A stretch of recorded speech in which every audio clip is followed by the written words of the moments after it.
రోగులకు మెరుగైన వైద్య సేవలు అందించడమే కూటమి ప్రభుత్వ ప్రాధాన్యత అని ముమ్మిడివరం ఎమ్మెల్యే దాట్ల సుబ్బరాజు అన్నారు. తాళ్లరేవు సామాజిక ఆరోగ్య కేంద్రాన్ని అకస్మాత్తుగా తనిఖీ చేసి అందుతున్న సేవలపై రోగులను, వైద్యులను ఆరా తీశారు. ఈ సందర్భంగా ఆయన మాట్లాడుతూ ఆసుపత్రి ప్రాంగణంలో డ్రైనేజీ సమస్య పరిష్కారానికి 40 లక్షల నిధులు మంజూరైనట్లు ప్రకటించారు. ప్రస్తుతం ఆసుపత్రిలో గైనకాలజిస్ట్ సిబ్బంది కొరత ఉన్న మాట వాస్తవమేనని, ఆ ఖాళీలను త్వరలోనే భర్తీ చేస్తామని హామీ ఇచ్చారు. రోగులకు ఎటువంటి ఇబ్బందులు కలగకుండా చూడాలని, నిబంధనల పేరుతో సామాన్యులను ఇబ్బంది పెడితే సహించేది లేదన్నారు. రోజుకు సుమారు 300 మందికి పైగా రోగులు సేవలు పొందుతున్నారని ఆయన గుర్తు చేశారు.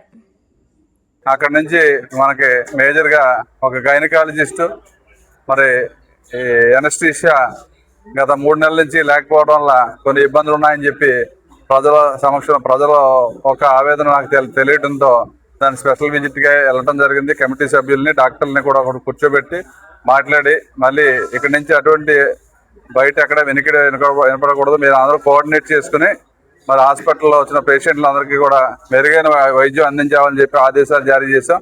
అదేవిధంగా ఏదైతే మనకి గైనకాలజిస్టు, అదే ఎనస్థీషియా కూడా షార్టేజ్ ఉంది కాబట్టి అది జిల్లా స్థాయి అధికారుల దృష్టికి తీసుకెళ్లి తప్పకుండా తొందరలో వాళ్ళిద్దరిని ఫుల్ఫిల్ చేసినట్టయితే తప్పనిసరిగా మన సేవలన్నీ కూడా ఫుల్ ప్లెజ్డ్గా మరి అందించొచ్చని చెప్పి డాక్టర్లు, కమిటీ సభ్యులు చెప్పారు. కాబట్టి తప్పనిసరిగా దాని మీద సీరియస్గా తీసుకుని మన కలెక్టర్ గారితో వారితో మాట్లాడి మన సిహెచ్సి పూర్వం నుంచి ఏ విధంగా మరి సుమారు 300 మంది డైలీ ఓపీ ఉన్నారు కాబట్టి దానికి కావాల్సిన వసతులన్నీ కూడా ఏర్పాటు చేస్తాం. మరి ఏదైతే దానికి కొత్తగా మనం 38 లక్షల నుంచి 40 లక్షల వరకు కూడా ఆధునీకరణ చేయడానికి కాకినాడ అర్బన్ డెవలప్మెంట్ నుంచి కూడా నిధులు కూడా కేటాయించాం.